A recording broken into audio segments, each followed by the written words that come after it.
Welcome to the REI Diamonds Show with Dan Breslin, your source for real estate investment jewels of wisdom.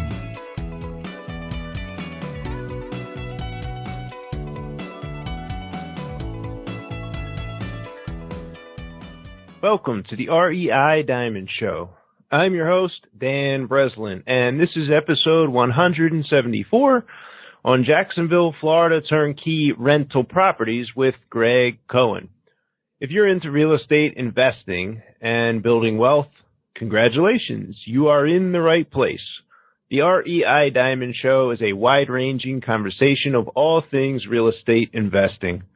My goal here is to invite high-caliber guests who specialize in building wealth, such as real estate investors and other industry service providers, and then draw out the jewels of wisdom, those tactics, mindsets, and methods used to create millions of dollars and more in the business of real estate. Today we are joined by Gregg Cohen, the founder of JWB Real Estate Capital, a large and long-standing provider of turnkey rental properties in Jacksonville, Florida. We discuss everything from easily and passively scaling a rental portfolio to why you should even invest in the Jacksonville, Florida market. Throughout the episode, you're going to notice my genuine enthusiasm about Gregg's product and market throughout the show, as Jacksonville is a market I personally intend to invest in during 2021 and beyond. Please enjoy this conversation between Gregg and I. All right. Welcome to the show, Gregg. How you doing today? Hey, thank you, Dan. Thanks for having me. Yeah, for sure. So let's start with the JWB Real Estate Capital creation story. How'd you get started? What's the business look like today? Well, I started with a very different path. I actually graduated from college and thought I was going to corporate America to live up my dream of working up the corporate ladder. And so that's what I did originally. Went to go work there for about a year and a half and quickly learned that it just wasn't the right place for me. And while I was there, I'm a big believer that everything happens for a reason. So while I was there, a friend turned me on to that amazing book, Rich Dad, Poor Dad. I remember reading that book and just telling myself that I was going to quit my job and start to invest in rental properties and build my own real estate investment company. And so I grabbed one of my best friends, and that's what we did. We really didn't have any experience, any knowledge, but we started to learn and really started to learn from mentors that had been there before. And, before we knew it, we started to buy our own rental properties, and we acquired about 40 rental properties back in 2006 and 2007. And since then have really focused on building up our own portfolio as well as helping others across the country and across the world start to do that as well. So we get to manage those portfolios for thousands of investors now. They invest with us here in Jacksonville, Florida, and do all the property management for them. So it now can become a passive income stream for them like it has become for me. Nice. Yeah, I started similar. I remember reading the Rich Dad, Poor Dad thing, and I remember telling some friend of mine, I think there was like a guy that owned a paving company, and there was he owned a couple of restaurants, and he had this whole like plethora of businesses. And I remember like repeating that same kind of thing. And then it took me another 5 or 6 years later. I think I was like 19 at the time. I read it when I was 26, and then shortly thereafter, within a year, kind of started the same thing. That was right around 2006 too for me. So how about that? That the stories coincide there is pretty cool. Oh man, and anybody who started in 2006 who is here today and has, survived and thrived what happened for the next few years, I feel like we've lived at least 2 or 3 lifetimes in real estate. and now we're the benefit of it because we see the perspective of what happens if a market goes down, if a market goes up. We see how to survive and thrive and create passive income in no matter what market that comes your way. Yeah, you're right about that. So I know, but the listeners probably don't, that you are in Jacksonville, Florida. So why would I want to invest in Jacksonville, Florida real estate? Well, I think that's a great question because if you're a rental property investor, you have a few options out there as far as, maybe a handful of markets that have low prices and high rents. And we call those the cash flow markets. And investors are attracted to those cash flow markets, right? A lot of them are in the Midwest or, Jacksonville here in the Southeast. There's a few. But a lot of investors focus solely on the cash flow. So when we're thinking about the Jacksonville market, what I share with people is your job as an investor is to get the best risk-adjusted return on your investment. And in rental properties, there's more than just positive cash flow as a profit center. There's actually 5 profit centers. And you need to look at all of them if you want to do the best job of getting the best risk-adjusted return on investment. And if you're investing for a full market cycle, what you'll find is that positive cash flow is actually one of the smallest contributors to your overall profit, especially if you're financing. It's really important, but it's not the end-all be-all. You need to look at all 5. And so when you look at all 5, including property appreciation and tax savings and principal paydown and inflation hedging, as well as positive cash flow, that's where Jacksonville shines. So Jacksonville has home prices that are 27% below the national median. Our rents are 1% above the national median, but we've appreciated at a rate that is 34% more than comparable cash flow markets out there since 1991. And so the reason to come to Jacksonville is because it's a balanced play where you can get both positive cash flow and above average home price appreciation. What are the 5 ways you make money? I had the appreciation, positive cash flow, the tax benefits, and what were the other 2? We've got positive cash flow, tax savings, principal paydown, property appreciation, and inflation hedging. Can you define inflation hedging? Yeah, absolutely. So there's investments out there like real estate where you're protected against the effects of inflation, right? Over time, your dollar gets devalued as the cost of goods and services around you goes up. Well, in rental properties, the things that drive income and return for you generally go up as well with inflation, like rent or like home values. And so this is a hedge against inflation, whereas in other assets, they might not go up with inflation. And so your investment return could be devalued simply by inflation. But in rental properties, you don't have that because your income sources and your profit sources generally also go up with inflation. Yeah, and that's interesting. So we just had Paul Sloat give us the U.S. economic forecast. He's an economist out of Philadelphia area where I grew up.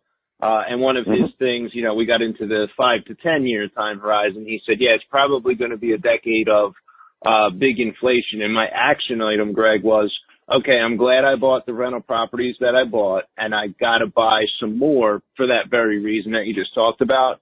The hard assets are, probably going to keep pace with inflation. In one sense, I guess that's kind of, the one form of appreciation there. But that's my big action item lately, right? We're 2020. We're in some uncertain times. Certainly, it's a very unique time with COVID occurring, interest rates, and everything that's going on. But I see no reason why anyone should stop buying real estate right now at this moment in time.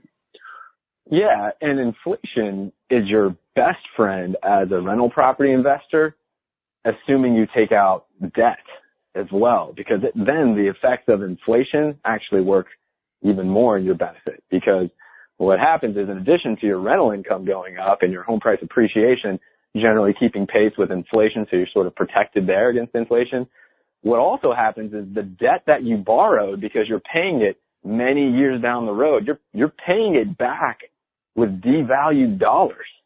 So it's almost like this inflation hedging on steroids if you actually take out the debt as well. So I'm with you, buddy. I'm gobbling up as much as I can. Our investors are too. Yeah, and my main business is buying, fixing, selling, buying, and immediately selling. And we've done, I think, 247 deals so far this year. We've got another month. We're hoping to, plug, probably won't get another 50 in by the end of the year. But I don't hold as many as your business model does. But like I am, when I buy my rental properties, I buy them, and the listeners on the show, hear me talk about my investment philosophy a lot. But I try to find these niche markets and niche areas that I think are going to go up in value, sooner rather than later, and kind of pick the micro markets versus just buying something that's convenient for me, right? So I have property, a lot of property that I've never seen before. And I imagine the thousands of clients that JWB serves also have never seen the property. At least a good chunk of them have probably never put hands on, touched the property. But the old school way of investing, certainly in 2006 and before, when I read Rich Dad Poor Dad, I could never fathom buying something that I wasn't going to touch. But I'm more comfortable analyzing my risk or adjusting for my risk by paying attention to the exact location of the real estate. And so I picked these kind of tertiary areas in the city of Philadelphia where the appreciation is strong. You know, there's a lot of investment, the gentrification's going on, and I'm buying outside the typical gentrification borders, hoping for the advance in growth. And I do something similar in Chicago, but I imagine that in the entire country, Jacksonville would kind of fit the same way. If we're looking at the entire country, do you guys also have not just Jacksonville, the entire city, but are there also some niche markets that these rentals are available and that you guys are buying intentionally, or is it kind of like a blanket anywhere there's a deal and the rents make sense, we're going to go ahead and put that to work? Yeah. Actually, we're extremely specific about the neighborhoods that we invest in. If you could believe it, we've been investing in the same 4 neighborhoods in Jacksonville ever since I bought my first rental property back in 2006. And we've literally bought over 3,000 properties. And they are in these 4 neighborhoods in Jacksonville, and we just dominate. Now, Jacksonville is a big city, so it's not like we're just a small city here. We're actually the largest city by by square miles in the contiguous 48 states. So we're a big city, but there's 4 neighborhoods that we invest in. And it's because you have to get into these cash flow sweet spot neighborhoods where you have low prices. So we know Jacksonville is a low price market overall, but we have to have lower prices than the median, even in Jacksonville. We have to have high rents, and we need to be surrounded by jobs. And quite frankly, we do the property management for all of our clients as well in-house. And so we need to make sure that we're in a neighborhood that we want to manage your homes because sometimes you can find low prices, high rents, but not be in a neighborhood you want to manage homes. So we really have to find the sweet spots, and we just absolutely dominate there. Yeah, that's amazing. So we're talking turnkey rentals. I'm playing the role of never going to step foot in Jacksonville to see the property. And I'm contacting JWB and I'm asking about, hey, I want to buy the first property. What are the pros and cons of buying turnkey rental properties? Well, if we're talking about buying turnkey rental properties, should we do pros and cons versus other assets, or should we do pros and cons versus maybe being more active and buying them yourselves, like buying rental properties yourself? Which is better? Let's go with pros and cons of me buying in Jacksonville versus driving down the street where I can see my rental property. So we'll assume that I'm sold already on the business of real estate, like putting my money to work in rental houses. But why should I get comfortable with buying these houses in Jacksonville that, for me, I think we're like 800-900 miles away, let's say, and probably anyone listening too? Well, and that's a great question too. So, and a lot of folks first start to look in their backyard and they say, well, should I invest there versus should I invest with somebody that I might not know and might not trust yet, in a place like Jacksonville? The first thing to do is to look at the market and compare them objectively, right? Let's not get emotional, or let's not get, how close we are to that property and figure out, and not figure out if the numbers work, right? So the easiest thing to figure out if your local market works is if you're looking at home prices.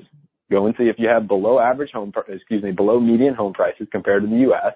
Do you have above median rents? And do you have higher than normal home price appreciation, higher than average home price appreciation across your market compared to the U.S.? So if your local market hits that locally, well, then you might want to consider your local market. At least it's a possibility.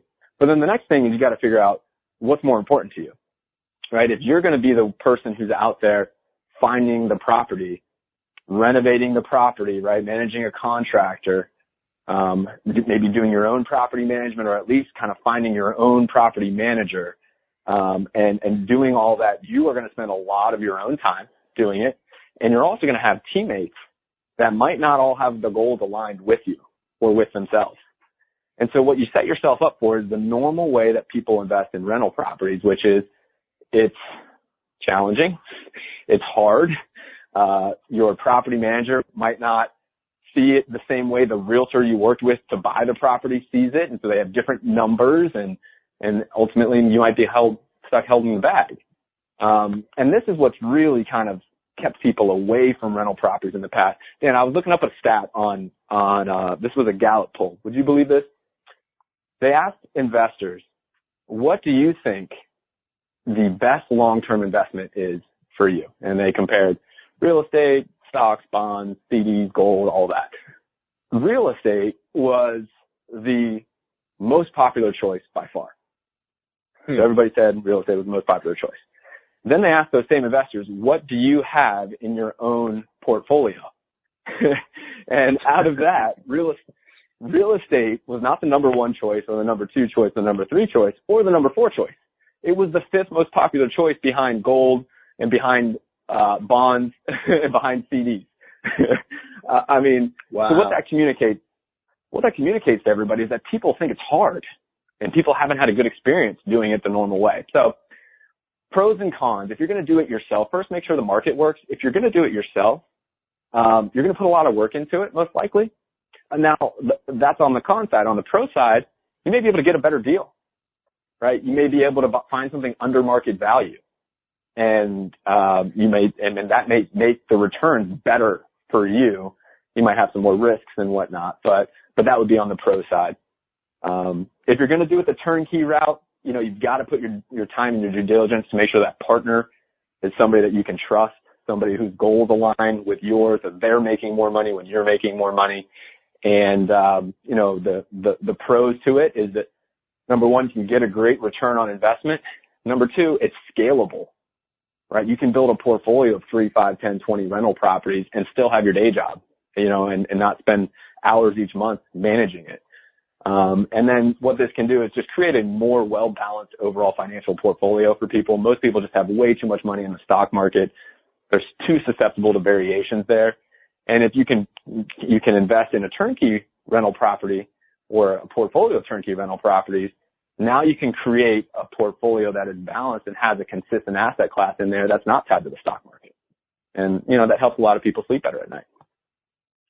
Yeah, I love that. And, when we talk about the fifth most popular investment being real estate, and I don't know, maybe your experience was similar, but my experience was actually owning rental property first. But I was doing real estate deals for years and kind of sold on the fact that was number one, and really, totally absorbed that. Now my portfolio looks different than that, and I have some money in the stock market, and I have money in my main business, and I have money in the Chicago real estate market, and I have money in the Philadelphia real estate market. And these are all different buckets of savings, if you will. And I think for me, or what I would guess would be the reason that we might see that at number 5 versus number 1 is the barrier to entry when you're buying real estate is a little bit higher. So I can go into the stock market with $500, $1,000. I could buy a gold coin for $1,000. But real estate, I'm probably going to need to put, for something that's going to be renovated and turnkey and solid, something a reliable quality asset, right? That I assume you're going to put together for me, Gregg. How much money am I going to have to put down on that deal to get into the door? At a minimum, about $40,000, assuming you're using conventional financing. Gotcha. So, the barrier to entry there might be a little higher for a lot of people to kind of push them down the pike. And then it's a little bit illiquid too. But my own experience, and I'm almost embarrassed to say it, but I would fall in love with these little micro portfolios, buy 4 houses here, buy 8 houses there. And I don't have a ton of them, but they came with tenants, and I don't want to rock the boat. And they're not houses that, inside I would have to renovate them when they finally move out. And I fix things right away, and I go above and beyond when I'm doing my repairs. I don't skimp out or anything like that, but they're not quality renovated assets. But on the flip side of that, some of them only had a few years, and I bought for say $65,000, and a year, 2 years, 3 years later, with whatever my down payment was on that specific house, but I was able to sell them in as-is condition because the market moved for $95,000, $100,000, $105,000, a couple of them. So we're talking about, doubling and tripling of whatever that down payment was on that specific house. And that's kind of the added benefit of the leverage in, in the rental real estate, as an asset class. You guys are doing a ton of deals, right? And, you know, we sort of touched on you're renovating them, but can you kind of like talk through the product that you're offering as a turnkey? Yeah, absolutely. And so we started in 2006, as I mentioned in the beginning. You know, we at first, of course, were buying our own properties to build this model out for ourselves. And, you know, people were starting to pay attention. And really about 2010 or so is when our business, I would say, kind of maybe hit the next level. And we started to really, you know, sell properties on maybe about a couple hundred properties, turnkey properties at that point. All through that point, we were selling renovated homes. And then in 2011, you know, we were at basically the bottom of the Great Recession. Prices were incredibly low. Nobody wanted anything to do with real estate. No home builders were building anything. And so my business partners and I looked and we said, what if we could buy land and we could build a new construction property? Do you think that we could get in for our clients to be in at the same price as if they purchased a renovated home from us? And the answer was yes. And we said, if we did that, how much of a better experience would it be for the renter, the resident, right? Would we be able to get rent premiums for new construction homes? And I was thinking about what I rented when I was in college, and I said I was never able to rent a brand new home. I surely would have paid more for a new construction home to rent. And so we were able to get that. And so we went very strong. We were actually a pioneer in the build to rent space for turnkey rental properties back in 2011. We've continued to do that. Actually, we were recognized on the front page of the Wall Street Journal for build to rent in 2013. And since then, we have continued to acquire thousands and thousands of lots. And so we also still do renovations, although that inventory there's certainly a shortage out there. But brand new construction homes are what we have built to create our own inventory for our clients. And so these are brand new homes. They are, you know, either 3 or 4 bedroom homes, 2 bathrooms, open floor plans with garages, and maybe somewhere between 1,200 to 1,800 square feet. And those homes sell for between 180 to about 210,000. And with the rent that we're able to get, we are able to achieve the same types of return on investment, but we have inventory. And of course, it's brand new construction, which lowers your maintenance costs and has a better renter experience. And so we're able to have inventory, whereas a lot of markets across the country just don't have it, right? And that's why you're seeing a lot of turnkey providers out there go out of business. They can't source the inventory and still make the numbers work. Do you think you're ever going to see a time where that's the case, or will you end up renovating into some newer neighborhoods? What would be the kind of the time horizon for you guys? Do you feel like your model is sustainable through the long term, or will at some point, no more product becomes available and you guys are a high quality management company for the portfolio that you've built over 10, 20, 30 years? I mean, what would that look like? Well, we've been around for 15 years, and we get asked all the time, are we going to go to other markets to find inventory, right? Because that's what a lot of turnkey companies do. That's why you see them expanding now, because they can't find inventory. We've taken a different approach. We have a whole section of our business is devoted to what's coming next in Jacksonville. And we do this because our commitment to our clients is that we're going to have years of runway for them to be able to purchase. It's going to put them in a position of strength to hit their goals. It's going to put our company in a position of strength. So we're devoted to what's coming next. We've done this a few times now and had just incredible successes. The brand new construction was something that was never done before that now is even the big guys are all about brand new construction, build to rent. But that really started with us back in 2011. Since then, we built out the townhome model as well. So new construction townhomes work as a way to make sure that we can see what's coming next and have inventory. Even lately, we've been getting a lot of buzz here in Jacksonville because we're trying something brand new that's never been done, and it's shipping containers.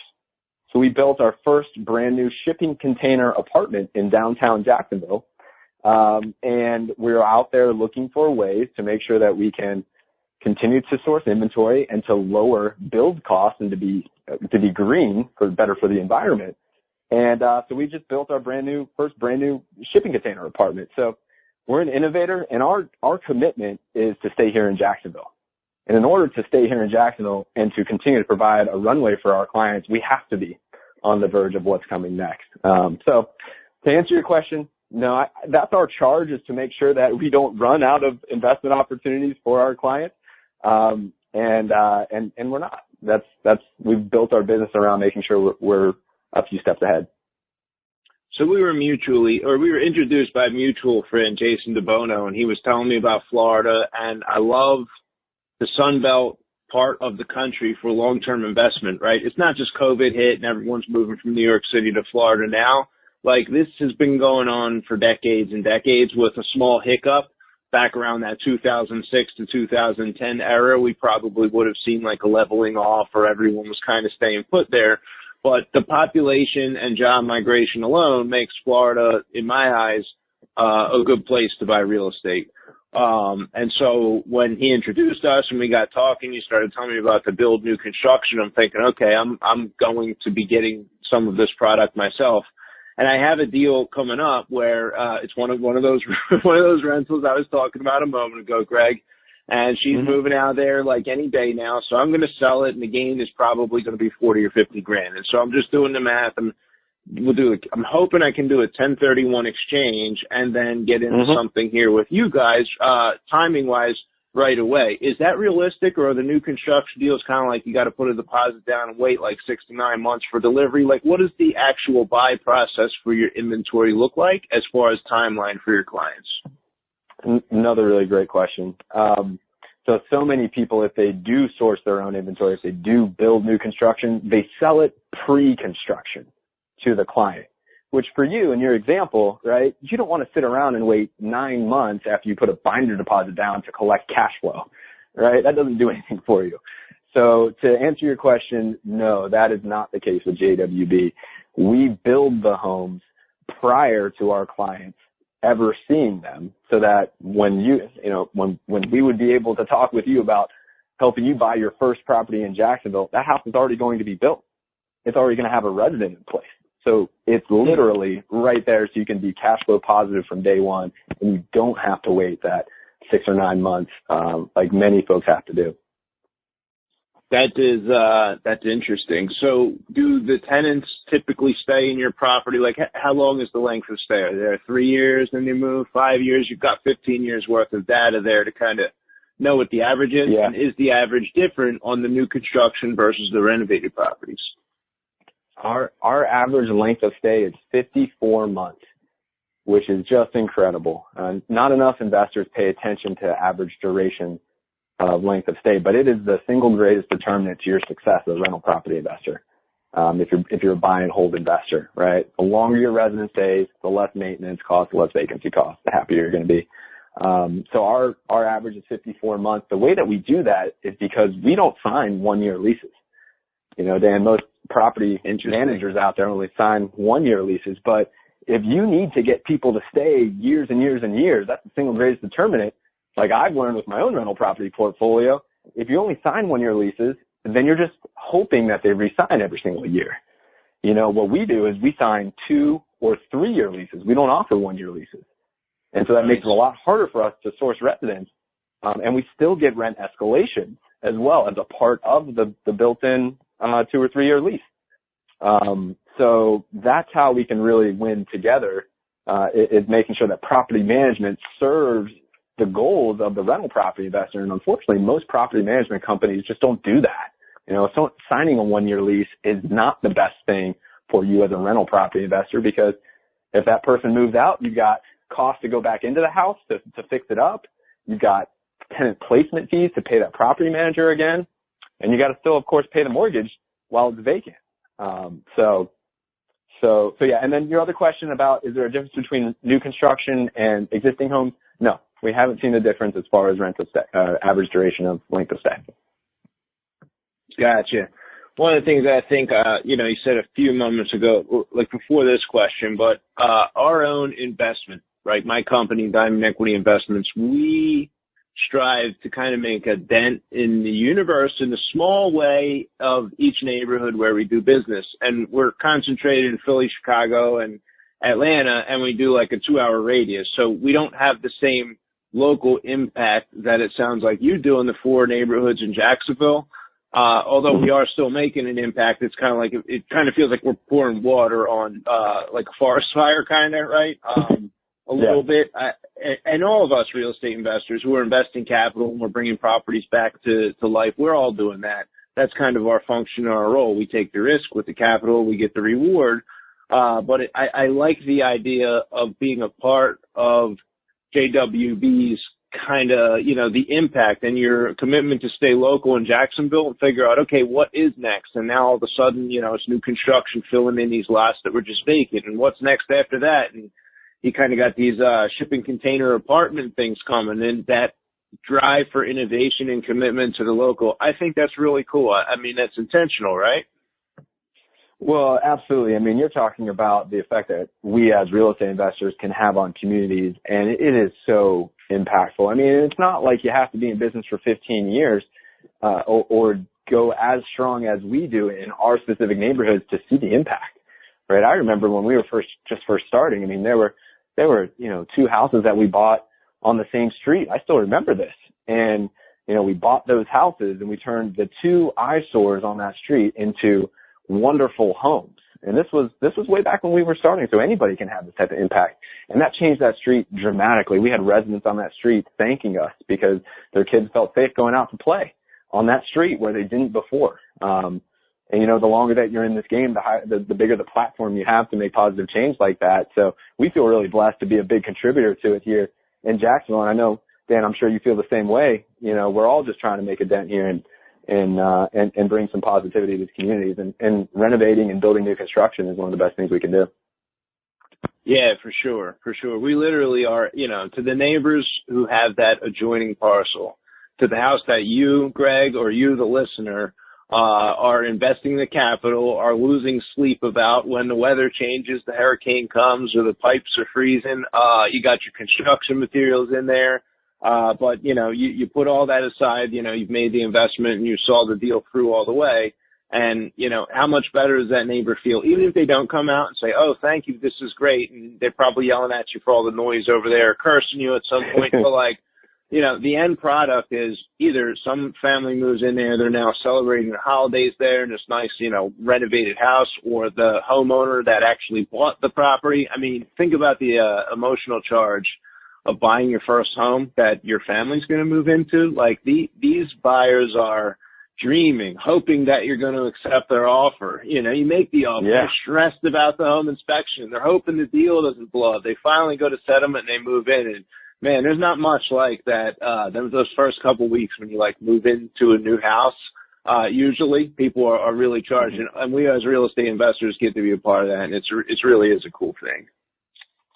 It absolutely is. I mean, you think about the wealth that as real estate investors we create, not just for ourselves but for others, right? When we can focus on a neighborhood and we have an impact, a positive impact, we turn the worst houses in the neighborhood into the best houses. The wealth that we create for everybody living in that neighborhood can be substantial, because as property values go up, right, everybody in that neighborhood benefits from the equity that is building up. And then that can be passed along to their families for generations as well. So, I mean, you're right, man. We just have this incredible platform, and, you know, sometimes real estate investors get a bad rap. You know, and sometimes that's justified by other real estate investors, but there's really a tremendous amount of good that we can do, that we all are doing. Absolutely. So, Gregg, what 2 books do you recommend most often? Doesn't necessarily have to be real estate related, to clients, to friends, whoever. That would have to be Rich Dad, Poor Dad, number 1. That's the one that everybody in my family and my friend circles are tired of me talking about, because I give it to all of my nieces and nephews when they're you know, when they're growing up. I've given it to all my aunts and uncles and parents and grandparents. I mean, everybody hears me talk about that one. It's on my nightstand for my 8-year-old daughter too. We read that one together. Nice. So I absolutely love that one. The other one that's really helped us grow a business, and we're maturing as a business, right? We've been in for 15 years. We have 80 employees now. One that's really guided us is Good to Great by Jim Collins. And in our business, one of the terms we throw around the most is our hedgehog. And our hedgehog is the one thing that we are built to do. And of course, a hedgehog has survived for thousands of years by doing one thing. And it curls up in a little ball and has its spikes. And that's what it does to survive. Well, in our business, our hedgehog is our turnkey rental properties and the property management that's coupled with it. And that's the reason that we're here today. It's the reason why we have all these amazing teammates now and we can do all of these wonderful things. And it's also the reason that we have an opportunity to do more innovative things. But we can never really get that twisted, right? Turnkey rental properties is the most important reason for us. It's the number one. It's the priority. And we learned that concept from Good to Great, which was written by Jim Collins. Nice. So if you could go back and share the crown jewel of wisdom with yourself, let's say 2004, 2005, just to pick a date, what would that be? Just get out there and try to sell something. Nice. So many people are so concerned about failing that they don't let themselves get out there. And 2004 and 2005, I was 22 and 23 years old. I was a very different person, and at that age, I was tracking for corporate America. I was scared to be an entrepreneur. It never even considered across my mind until I kind of just didn't enjoy the corporate route. And I look back and I'm like, man, I just never would have gone out, tried to start a company, failed tremendously, done whatever, right? Tried to sell something, fall flat on my face. I never would have done that had I not gone through some tough times in my corporate job. But once I did that and then I got over that fear, man, that is the best thing that could have ever happened to me. And just simply going out there, especially as a young person, it applies if you're young or old, but especially as a young person, going out there, try to sell something, be an entrepreneur, or just try. Who cares if you fail? Literally, it doesn't matter that much when you're 22 or 23. Yeah, you're right about that. I always think back. I hear stories similar to yours where people had to walk away from, somewhat successful lives or career paths that certainly had success in front of them, and they were doing the right thing all the way along. And like when I was 22, 23, 2003, 4, 5, like I was a wreck, man. I failed out of life, failed out of selling cars, hooked on drugs, drinking, the whole nine. Like there was nothing there. It was like scorched earth. And I look back in 2006, I remember I got clean, quit drinking, the whole thing, and real estate all came. I didn't have anything to go back. I was busy like the Vikings burning the boats on the shore. Like the boats were burned long before I was on some conquest. I was just standing there in the ash. So it's not a big deal for me. I got to make real estate work because there's just nothing else. And, and then I hear stories like yours where there's this, it's actually this decision to let go of this other thing that is working and then move on to this new thing. And, congratulations for that. I'm sure there's people listening who are in the process or have already made a similar thing where you've had to switch gears intentionally. Whereas, it was kind of like fate and destiny for me, put the car in gear in the first place. So it's although I did it, I didn't have to leave behind this other potentially successful path, and I think that's pretty cool that you did it. Well, hey, man, I think your story is pretty inspirational.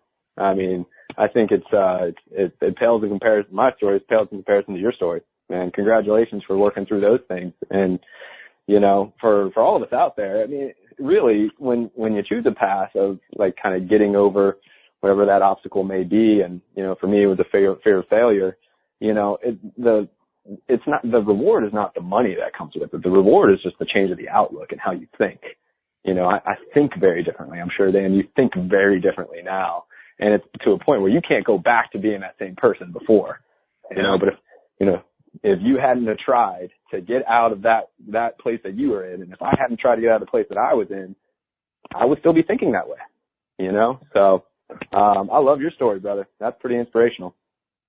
Thanks, man. Appreciate it. I would not go back and do it over. There's a lot of other places, but nor would I guess I change it because I came to a really good place and I'm blessed today. But hey, we're just about at the end here. How can listeners go get more information about you or JW Real Estate Capital?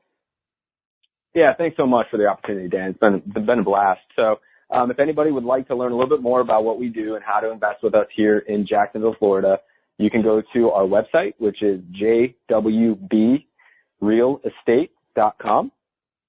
Or you can find me on social. We have a Facebook group that I go live in every single day, and would certainly invite you to be a part of that.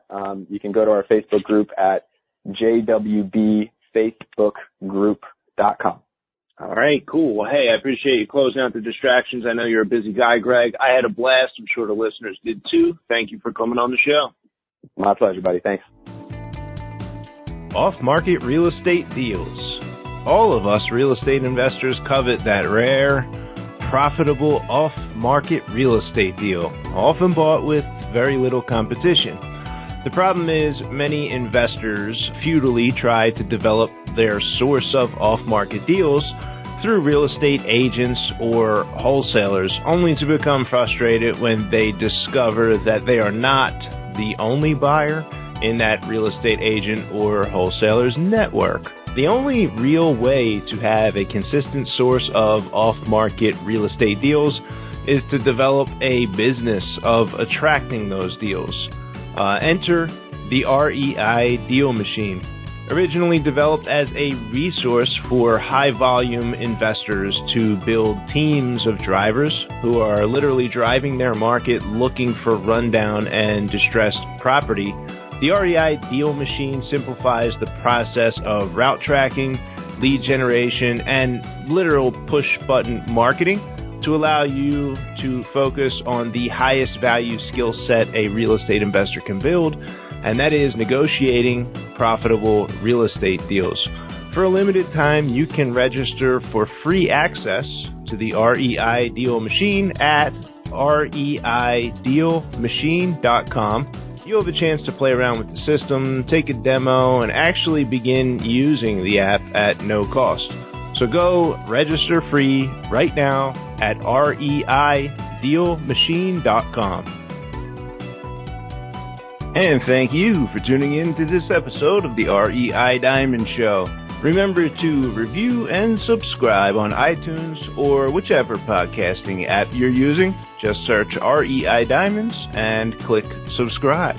You can sign up to receive new episode notification emails at reidiamonds.com, as well as check out the 174 episode archive of wealth building real estate investment jewels of wisdom.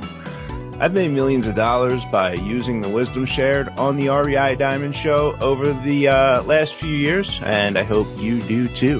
That website again is reidiamonds.com. So my main business is buying and selling houses. 223 houses bought and sold in 2019, and 250 bought and sold so far in 2020. We have another 128 houses in our inventory, either under construction, for sale, or sold and awaiting closing. So here are 3 ways that you and I can do business. If you buy houses in Atlanta, Chicago, or Philadelphia, the 2-hour radius of either city, go to dealswithroi.com and sign up for the correct buyers list there. Note there are 5 lists in total, separated by region, so be sure to sign up for the area where you're interested in doing deals. Number 2, if you are an accredited investor and you'd like to fund a deal or many deals at double-digit returns, go to fundrehabdeals.com and sign up to receive private mortgage investment opportunity emails. Number 3, if you have a deal for sale, either in Atlanta, Chicago, or the Philadelphia region, please shoot me an email with the details. I am always buying houses. Well, that brings us to the end of the episode. Next up, we have commercial real estate developer and wealth manager Mike Brown, Red Fox Capital founder, joining us to discuss the current state of commercial real estate market, as well as where the opportunities can currently be found. I will catch you on the next one. Dan Breslin, signing off.